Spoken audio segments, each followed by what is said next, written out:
Good morning everyone, कैसे हैं आप सभी। आई होप आप सभी बहुत अच्छे होंगे और बहुत अच्छे से आप लोग अपनी लाइफ और पढ़ाई को एंजॉय कर रहे होंगे। सो आज है 21 दिसंबर 2023, daily current affair by SSR. So आज 21 दिसंबर से रिलेटेड जितने भी इंपॉर्टेंट क्वेश्चन हो सकते थे उन सभी को हम जो है यहाँ पर डिस्कस करेंगे विद बैकग्राउंड इन्फॉर्मेशन के साथ। अगर वीडियो को आप लोगों ने अभी तक लाइक नहीं किया है तो पहले वीडियो को लाइक कर दीजिएगा, चैनल को सब्सक्राइब कर लीजिएगा ताकि जो भी वीडियोज आए उन सभी की नोटिफिकेशन आप तक पहुंच जाए। तो वीडियो क्लास में हम लोग जो है क्वेश्चन ऑफ द डे को भी यहाँ पे डिस्कस करेंगे और स्टैटिक जीके का जो पोर्शन चल रहा है उसे हम लेके चलेंगे। तो चलिए स्टार्ट कर लेते हैं आज का सेशन। आप सभी को कमेंट बॉक्स में लिखना है जय हिंद जय भारत। आइए यहाँ पे कर लेते हैं क्विक रिवीजन। 19 दिसंबर को जो है हमने अभी क्या मनाया है, गोवा दिवस के रूप में मनाया है। आप सभी को पता है पुर्तगाली जो कि सबसे पहले भारत में आए थे और सबसे लास्ट में भी कौन गए थे, पुर्तगाली गए थे। आपको बताना है कमेंट बॉक्स में कि गोवा को आजाद कराने के लिए बेसिकली जो है भारत सरकार के द्वारा कौन सा ऑपरेशन चलाया गया था। नेक्स्ट है, अब तक की बात करें तो अब तक के आईपीएल के इतिहास की बात करें तो इसमें सबसे महंगे प्लेयर कौन कौन बने हैं, तो इनका नाम है मिचेल स्टॉक। ठीक है, तो मिचेल स्टॉक का नाम याद रखना है जो कि आईपीएल के सबसे महंगे खिलाड़ी बन गए हैं। ये अब तक के इतिहास में पहली बार ऐसा हुआ है। आप लोग कमेंट बॉक्स में बताना है कि सेकंड कौन है। नेक्स्ट है, हैदराबाद की बात करें यहाँ पर तो हैदराबाद जो है खाद्य पदार्थ के मिलावट के मामले में जो है यहाँ पर शीर्ष पर रहा है। वहीं पीएम मोदी जी के द्वारा दुनिया के सबसे बड़े ध्यान केंद्र स्वरवेद महामंदिर का शुभारंभ कहाँ किया गया, तो वाराणसी में किया गया है। तो इंपॉर्टेंट हो जाता है ये क्वेश्चन क्योंकि दुनिया के सबसे बड़े ध्यान केंद्र के रूप में जो है यहाँ पर इस मंदिर को स्थापित किया गया है। वहीं किसने जो है अपनी सीनियर नेशनल स्कूनर खिताब जीता है, तो याद रखिएगा सौरभ कोठारिया के द्वारा जीता गया है। नेक्स्ट है, कुवैत के बेसिकली कुवैत राज्य कुवैत के जो है अभी शासक हैं, तो उनका जो है अभी निधन हो गया है। तो एक दिन का जो अभी भारत में जो है एक दिन का राजकीय शोक रखा गया था। तो याद रखना है कुवैत के थे ये शासक। नेक्स्ट है, संपन्न खेलो इंडिया पैरा गेम 2023 में कौन जो है शीर्ष पर रहा है, तो हरियाणा जो है यहाँ पर खेलो इंडिया पैरा गेम्स में जो है 2023 में टॉप पर रहा है। आपको बताना है सेकंड नंबर पर कौन है। नेक्स्ट है कि प्रधानमंत्री मोदी जी के भाषण का वास्तविक समय में भारतीय भाषा में अनुवाद किया गया है, तो वो कौन है, तो याद रखिएगा भाषिनी एआई के द्वारा जो है पीएम मोदी के जो भाषण है उसको वास्तविक समय में भारतीय भाषा में अनुवाद किया गया है। वहीं एआई की अभी आई रिपोर्ट जो है इसके अनुसार बताया गया कि 2022 में बाघों के हमले में सबसे अधिक मौतें कहाँ हुई है, तो महाराष्ट्र में जो है अब तक बाघों के हमलों की वजह से सबसे ज्यादा मौतें महाराष्ट्र में दर्ज की गई हैं। तो ये रहा आपका यहाँ पे क्विक रिवीजन। तो चलिए आज का सेशन स्टार्ट करते हैं। आज है 21 दिसंबर 2023, daily current affair by SSR. देखिए फीडबैक आप लोग जो है दे सकते हैं। अगर आपको वीडियो अच्छी लग रही है तो आपको वीडियो को लाइक कर लेना है, चैनल को सब्सक्राइब कर लेना है। और फीडबैक देने में ना देखो बिल्कुल भी टाइम नहीं लगता है, 1 सेकंड का ये काम होता है। आप लोग फीडबैक दे दिया करो ताकि यूट्यूब को पता चले कि किस तरीके की वीडियो है।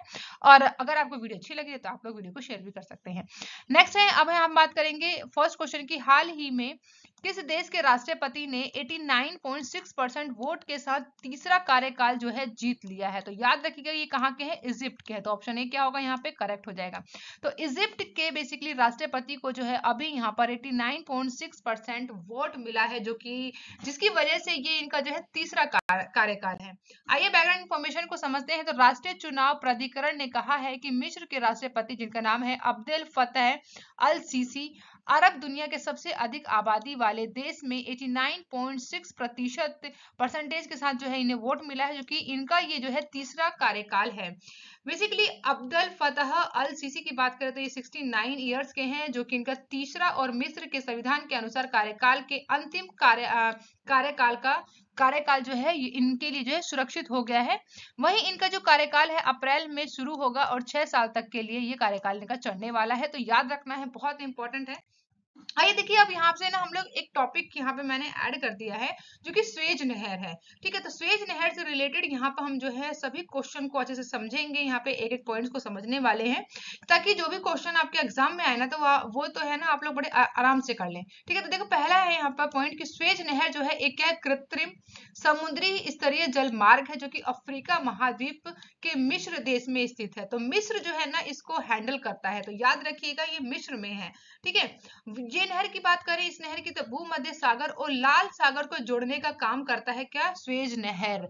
इस नहर में की जो लंबाई है पनामा नहर की लंबाई से दुगनी है। वर्तमान में अगर बात करें तो स्वेज नहर जो है इजिप्ट यानी कि मिस्र देश के नियंत्रण में है। स्वेज नहर के बनाने से के बाद क्या हुआ, यूरोप से एशिया और पूर्व अफ्रीका तक का सीधा सरल मार्ग जो है आसानी से यहाँ पर प्राप्त हुआ, जिसकी वजह से जो है एशिया और यूरोप के बीच जो है 6000 किलोमीटर की दूरी को सिर्फ जो है 300 किलोमीटर की दूरी में कवर कर दिया गया।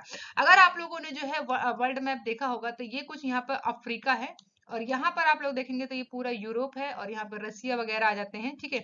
और यहाँ से आप लोग देखेंगे तो कुछ ये पोर्शन पाकिस्तान वगैरह का चला जाएगा, यहाँ पे अफगानिस्तान है, और यहाँ आप लोग देखेंगे तो कुछ इस तरीके से ये है हमारा भारत, और यहाँ पे साउथ यहाँ देखेंगे अमेरिका हो जाएगा, नॉर्थ अमेरिका, और यहाँ से कुछ ये देख पाएंगे ऐसे करके ये क्या होगा आपका साउथ अमेरिका हो जाएगा, ठीक है। तो ये पोर्शन है। तो जो यूरोपीय वासी हुआ करते थे, आप सभी को पता है कि वो लोग भारत कैसे आते थे, तो वो लोग ना यहाँ से आया करते थे, जो कि इसकी लंबाई के जो इसकी किलोमीटर में अगर हम बोले तो कितना दूरी है, तो ये याद रखिएगा 6000 किलोमीटर दूरी है। लेकिन जब यहाँ से अफ्रीका को आप लोग यहाँ से अगर थोड़ा सा ब्रेक कर दें तो कुछ इस तरीके से जो है ना यहाँ पर ये अगर आप लोग देखेंगे इसे आसानी से, हम पेन कलर चेंज कर लेते हैं, तो यहाँ से जो है अब ये रास्ता ना आसान बन गया, ठीक है। तो यूरोप वालों को ना ये पूरा का पूरा बहुत ज्यादा आसान पड़ गया यहाँ से। तो ये स्वेज नहर का निर्माण कराने के बाद जो है यूरोप से यहाँ तक एशिया में आने का जो रास्ता है ना वो 300 किलोमीटर दूरी तक का ही रह गया, जो कि अगर हम बात करें तो कितने दिन में होता था, तो मात्र जो है 7 दिनों में ही इसे हम पूरा कर लेते हैं, जिसकी वजह से मार्ग में जो भी समस्या आती है, समय और जो ईंधन की बात करें तो दोनों की ही यहाँ पर बचत हो जाती है। वहीं विश्व में करीब जो है 30% शिपिंग कंटेनर स्वेज नहर से गुजरते हैं, जो कि स्वेज नहर के माध्यम से विश्व के 12% सामानों का व्यापार यहीं से होता है। यानी कि पूरे विश्व की बात करें ना तो पूरे विश्व में जितने भी सामान है उन सभी का जो है जो भी व्यापार होता है ना, तो वो ना इसी नहर से होता है, किससे, स्वेज नहर से होता है। तो इसलिए बहुत ज्यादा इंपॉर्टेंट है, ये आए दिन खबरों में भी बना रहता है, तो मुझे लगा कि इसे ना आप लोगों के साथ एक बार अच्छे से डिस्कस कर लेना चाहिए। नेक्स्ट है कि स्वेज नहर की बात करें तो इसके मार्ग जो है पश्चिम यूरोपीय देशों और उत्तर अमेरिका के देशों में फारस की खाड़ी के देशों से खनिज तेल, भारत और अन्य एशियाई देशों में अभ्रक, लोहा, अयस्क खनिज, चाय, कॉफी, कहवा जिसे हम लोग कॉफी बोलते हैं, जूट, रबड़, कपास, ऊन, मसाले, चीनी, चमड़े, खाले, है ना। तो ये सभी चीजें जो है ना, जो जैसे कि यहाँ पे सागवान की लकड़ी हो गई, सूती वस्त्र हो गए, हाथ शिल्प आदि, सभी जितनी भी तमाम सामान है ना जो पूरे विश्व भर में ये इस्तेमाल की जाती है, उन सभी का जो है आदान प्रदान किया जाता है, व्यापार किया जाता है, किसके जरिए, स्वेज नहर के जरिए, ठीक है। तो इतना आपको याद रखना है। देखो अब यहाँ पे हम लोग इस मैप में देख लेते हैं एक बार अच्छे से। तो देखिए ये है आपका इजिप्ट, ठीक है। यहाँ पे आप देखिए ये क्या है, पूरा आपका इजिप्ट है। तो ये हम लोग देख रहे हैं ये क्या है, हमारा इजिप्ट है, ये अफ्रीका कॉन्टिनेंट है, ये है एशिया कॉन्टिनेंट, ठीक है। तो देखिए ये यहाँ पे आप देख पाएंगे ना, ये क्या है, रेड सी है, और यहाँ देखिए आप लोग ये क्या है, मेडिटेरियन सी है। तो इन दोनों सी को जोड़ने का काम कौन करता है, तो ये स्वेज कैनाल करता है। तो इसको याद रखेंगे, बहुत इंपॉर्टेंट है ये आप सभी के लिए। और इजिप्ट से यहाँ पे अगर हम लोग देखें कि यहाँ पे कौन कौन से इसके पड़ोसी देश हैं, तो यहाँ पे आप लोग देखेंगे यहाँ पे कौन है, लीबिया है, सूडान है, और इसके यहाँ पे हम लोग देखें साउथ में इधर साउथ वेस्ट की ओर, तो ये क्या है, चार्ड है।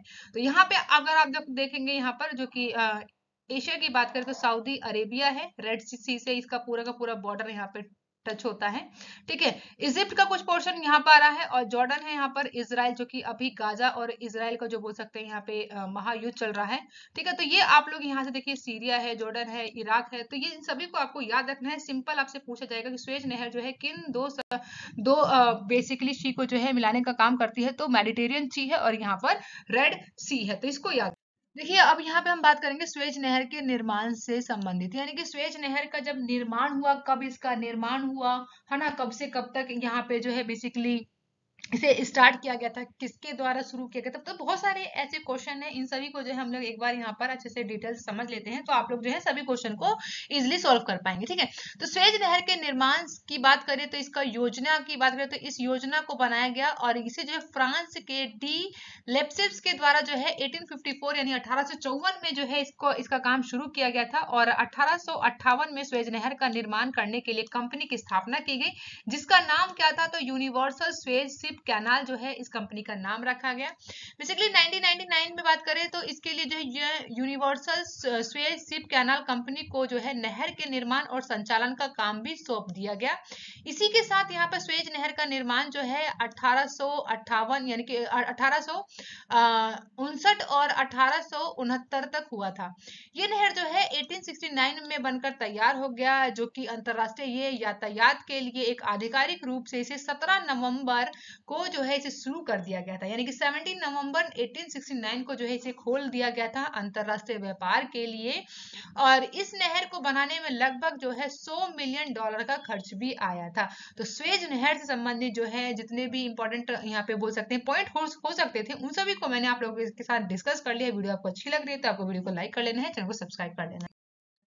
आइए बात करते हैं सेकंड क्वेश्चन की। हाल ही में किसने G20 शिखर सम्मेलन में ग्लोबल आइकन अवार्ड जीता है? तो इनका नाम क्या है? तो याद रखिएगा, इनका नाम है श्रीनिवास नाइक। क्या नाम है? श्रीनिवास नाइक, जिनको जो है G20 का ग्लोबल आइकन अवार्ड से सम्मानित किया गया है। अब बात करते हैं इसकी बैकग्राउंड इंफॉर्मेशन की। तो real vision homes private limited के द्वारा घोषणा किया गया है कि उसके अध्यक्ष और प्रबंध निदेशक हैं, जिनके द्वारा जो है डॉक्टर श्रीनिवासन नाइक धारावत को कोलंबो श्रीलंका में G20 इनिशिएटिव शिखर सम्मेलन में प्रतिष्ठित ग्लोबल आइकन अवार्ड से सम्मानित किया गया है।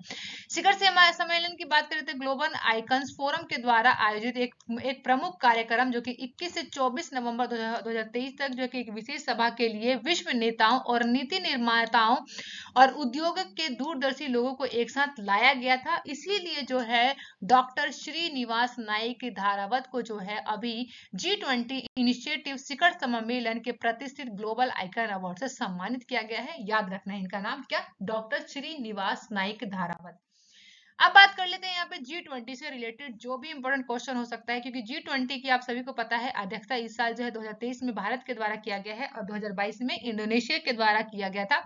और 2024 की बात करें तो वो कौन करेगा वो आप लोगों को बताना है कमेंट बॉक्स में। अब देखो यहाँ पे आपको याद रखना है, नई दिल्ली में बेसिकली भारत में जो है 9 से लेकर 10 सितंबर 2023 तक जो है भारत के द्वारा जो है यहाँ पर शिखर सम्मेलन को आयोजित किया गया, जो कि अभी ये बात करें तो ये 18वें नंबर का था।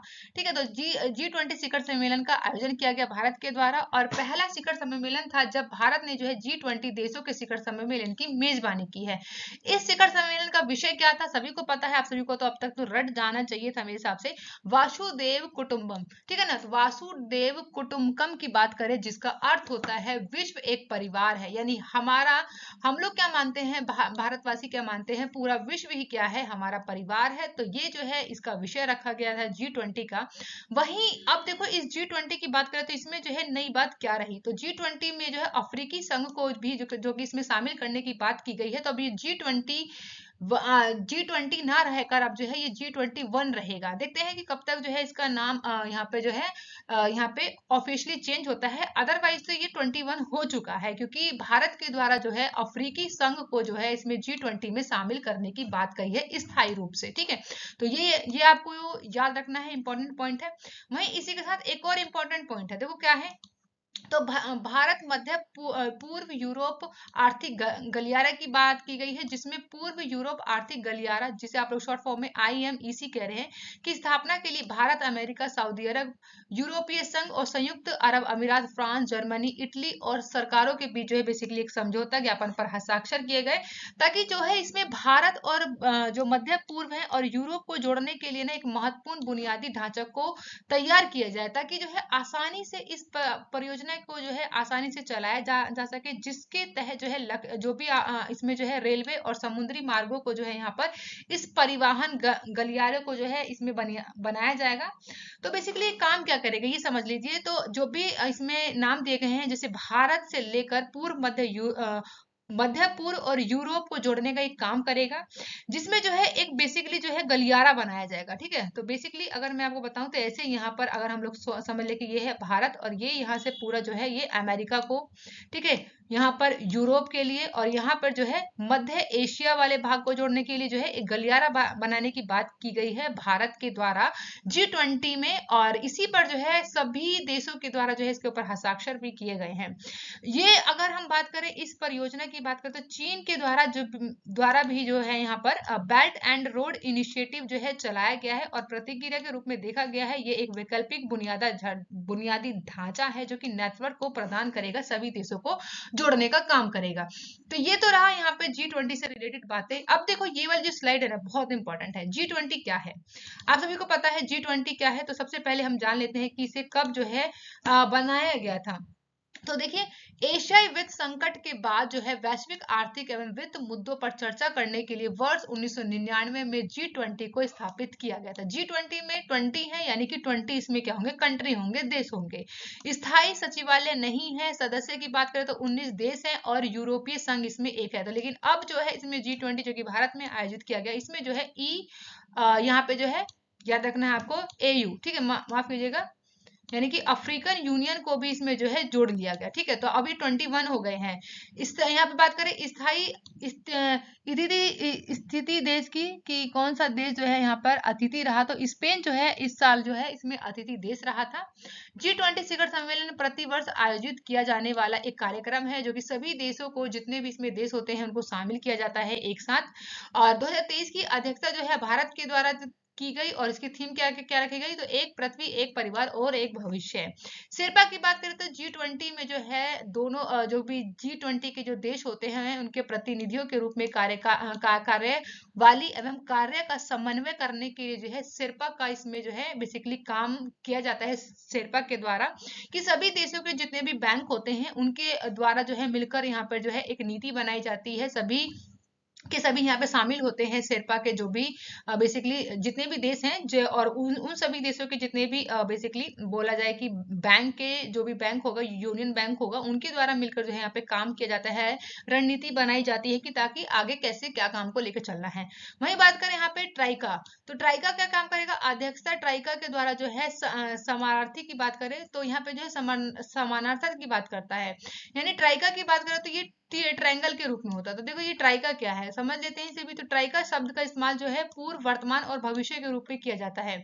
जैसे कि पूर्व में, यानी कि अगर हम बात करें कि अभी कि पूर्व में G20 की अध्यक्षता जो है अब से पहले किसने किया था, तो इंडोनेशिया के द्वारा किया गया था। ठीक है, तो यहाँ पे हम बना दे रहे हैं आई। और इसी के साथ हम लोग यहाँ पे बात करें कि अभी किसने किया 2023 में, तो भारत ने किया। और आने वाले समय में कौन करेगा ये आप लोगों को कमेंट बॉक्स में बताना है। तभी ये क्या बन जाता है, ये बन जाता है ट्राई का। ठीक है, तो यानी कि 3 देशों का जो है पहले से यहाँ पे सिलेक्ट कर लिया जाता है कि कौन कौन से देशों में जो है इसका आयोजन किया जाएगा, ताकि अपने हिसाब से वहां पे जो है कार्यक्रम को स्टार्ट कर ले। तो यहाँ पे देख लेते हैं G20 के कौन कौन से देश हैं। तो देखिए, रसिया है, चाइना है, भारत यानी हम लोग हैं यहाँ पे, इंडोनेशिया है, ऑस्ट्रेलिया है, रिपब्लिक ऑफ कोरिया, जापान शामिल है, साउथ अफ्रीका है, यहीं पे सऊदी अरब है, टर्की है, यूरोपियन यूनियन है, और जर्मनी है, यूके है, फ्रांस, इटली, ब्राजील है, अर्जेंटीना, मेक्सिको और यूनाइटेड स्टेट और कनाडा। तो ये तो हो गए पूरे के पूरे 20 कंट्रीज हो गई जो कि G20 में शामिल है। तो इतना आपको याद रखना है। आपको कोई भी डाउट हो आप मुझसे कमेंट बॉक्स में पूछ सकते हैं। तो देखिए, एक मैंने यहाँ पे ना क्वेश्चन भी आप लोगों के लिए ले लिया है। तो क्वेश्चन देखिए क्या है कि अभी जो है इसमें बताना है आपको कि निम्नलिखित में से किस एक समूह में जो है 4 देशों यानी G20 के सदस्य देश है। तो ऑप्शन आप सभी के सामने है। ऑप्शन ए है अर्जेंटीना, मैक्सिको, दक्षिण अफ्रीका, तुर्की। अर्जेंटीना सेकंड है, ऑप्शन में है अर्जेंटीना, कनाडा, मलेशिया, न्यूजीलैंड है। थर्ड की बात करें ब्राजील है, ईरान है, सऊदी अरब है, वियतनाम है। फोर्थ की बात करें जो कि डी ऑप्शन आपके सामने, इंडोनेशिया, जापान, सिंगापुर, दक्षिण कोरिया। तो आपको याद रखना है यहाँ पे कौन सा ऑप्शन करेक्ट होगा, ऑप्शन ए करेक्ट हो जाएगा, यानी अर्जेंटीना, मैक्सिको, दक्षिण अफ्रीका और टर्की, जो कि यहाँ पे क्या है G20 का सदस्य है। ठीक है, तो इतना याद रखना है। सेकंड, अब बात करते हैं नेक्स्ट क्वेश्चन जो कि थर्ड है। हाल ही में आई आईएमएफ की रिपोर्ट के अनुसार भारत वैश्विक विकास के मामले में कितने प्रतिशत का योगदान रहा है? तो याद रखिएगा 16% का। तो ऑप्शन डी क्या होगा यहाँ पे करेक्ट हो जाएगा। तो 16% की बेसिकली जो है वैश्विक विकास के मामले में जो हमारा योगदान कितना रहा है, तो 16% रहा है। ये रिपोर्ट किसकी बता रही है? तो आईएमएफ की बता रही है।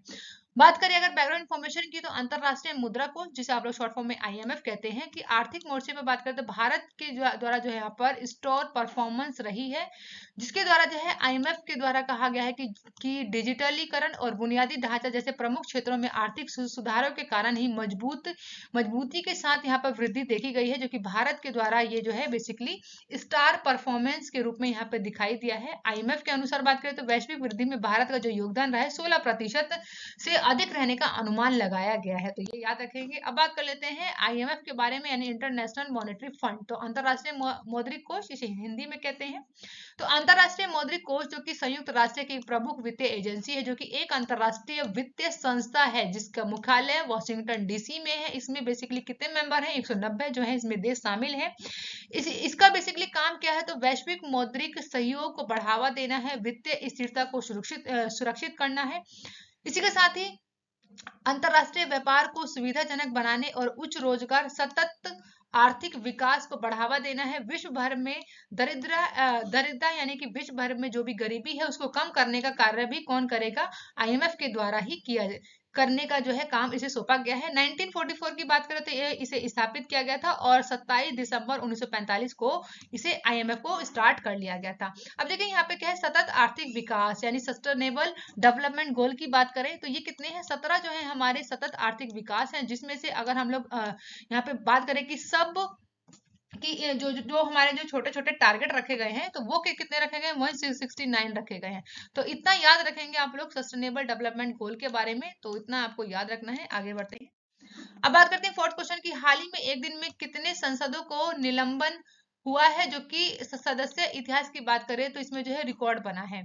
अब तक का सबसे बड़ा बोल सकते हैं कि इतिहास रहा है ऐसा कि अब तक का जो है सबसे ज्यादा सदस्यों का सदन में जो है निलंबन किया गया है। तो फिलहाल की बात करें तो कितना किया गया? 78 जो है सांसदों का जो है निलंबन कर दिया गया है संसद भवन से।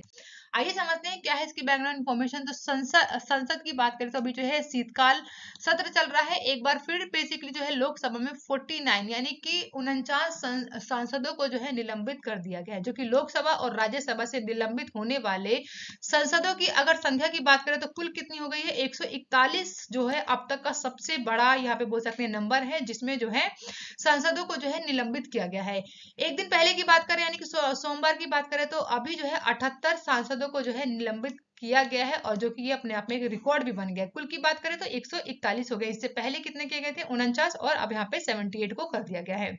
अगर इससे पहले भी बात करें कि क्या इससे पहले भी ऐसा कुछ हुआ है, तो जी हाँ, ऐसा पहले हुआ है। जब इंदिरा गांधी यानी कि 1989 में इंदिरा गांधी की हत्या कर दी गई थी, उस समय जो है न्यायमूर्ति ठक्कर समिति की रिपोर्ट यानी सदन में जो है पलटफेर करने के लिए जो यहाँ पर 15 मार्च को लोकसभा में जो है 63 सदस्यों को यानी कि यहाँ पर बोल सकते हैं 63 मेंबर्स को जो है एक सप्ताह के लिए बेसिकली यहाँ पे जो है निलंबित कर दिया गया था। तो बेसिकली आपको ये याद रखना है, ऐसा पहले हो चुका है। अब जो है इस रिकॉर्ड को तोड़ दिया गया है, यानी 2023 में जो है अब तक 141 सांसदों को जो है निलंबित कर दिया गया है। तो ऐसा कब हुआ था? इससे पहले 1989 में हुआ था। नेक्स्ट क्वेश्चन है फिफ्थ, हाल ही में किस राज्य सरकार ने 57 साइबर अपराध पुलिस स्टेशन खोलने की मंजूरी दी है? तो किस राज्य सरकार के द्वारा? ऑप्शन यहाँ पे तो आप लोग फोटो देख के समझ गए होंगे, इमेज देखकर।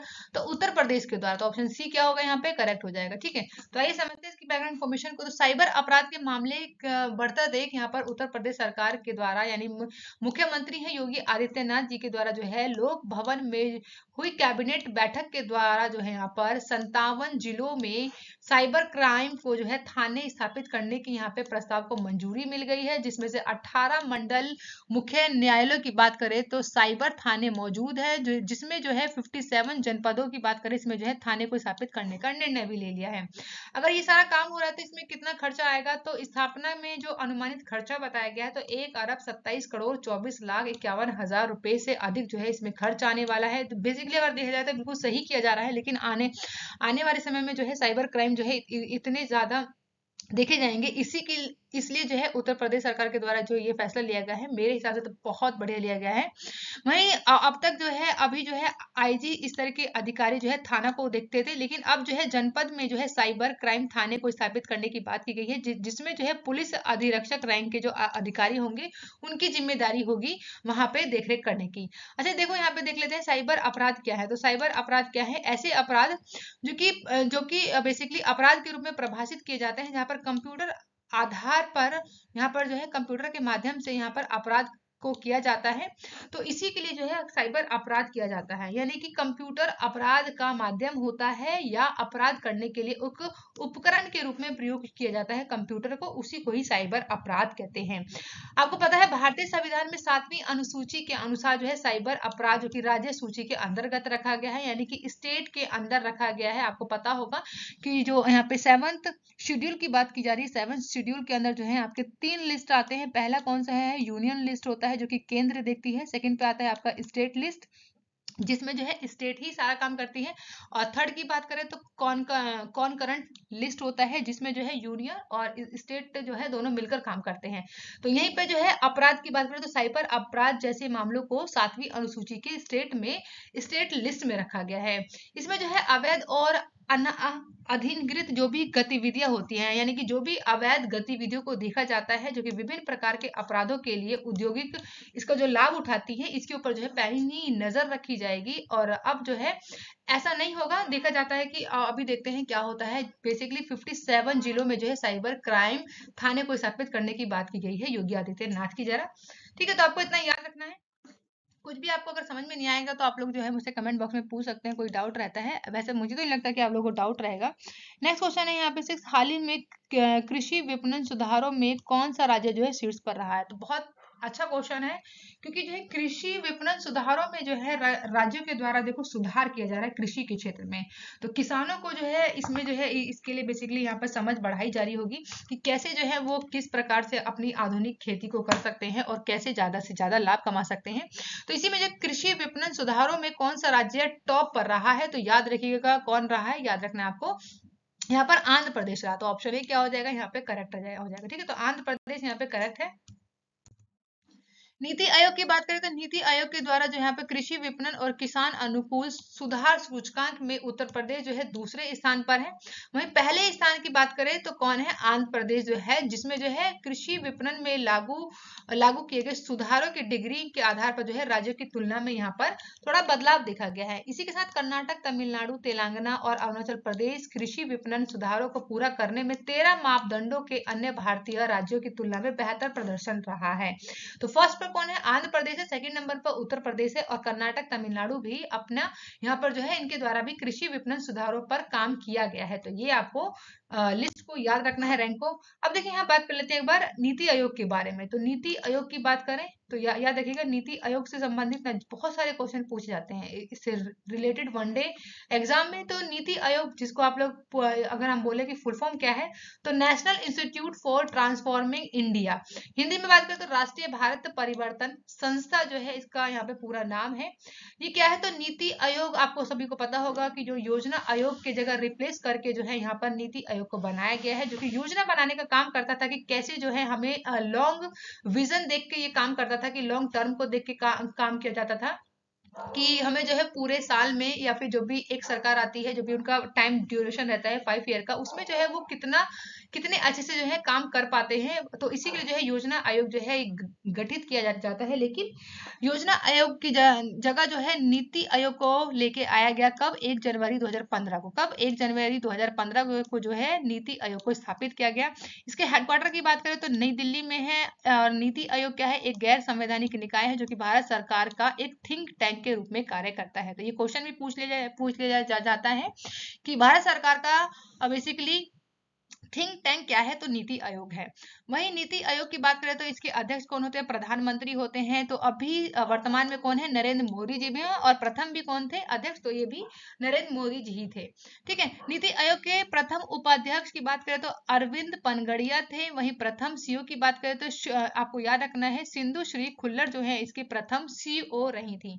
वहीं नीति आयोग के द्वारा वर्तमान के अध्यक्ष कौन है? तो याद रखिएगा यहाँ पे कौन है? श्री नरेंद्र मोदी जी हैं, जो कि अभी हमारे प्रधानमंत्री प्रधानमंत्री हैं। तो यहाँ पे बेसिकली यही है कि जो भी प्रधानमंत्री पद पर रहता है ना, वो नीति आयोग का क्या होगा, वो क्या हो जाएगा, चेयरमैन हो जाएगा, अध्यक्ष रहेगा।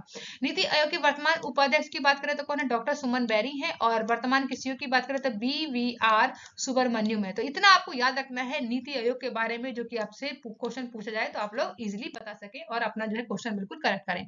अब देखो यहाँ बात करते हैं 7th क्वेश्चन की। हाल ही में पहली बार विजय हजारे ट्रॉफी का खिताब किसने जीता है? तो कौन जीता है? तो ये हरियाणा के द्वारा जो है पहली बार जीता गया। तो ऑप्शन सी क्या हो जाएगा, बिल्कुल करेक्ट होगा यहाँ पे। तो ये आपको याद रखना है, हरियाणा जिसके द्वारा जो है विजय हजारे ट्रॉफी टाइटल का इस साल जो है अपने नाम किया गया, और ऐसा इनके द्वारा पहली बार किया गया है।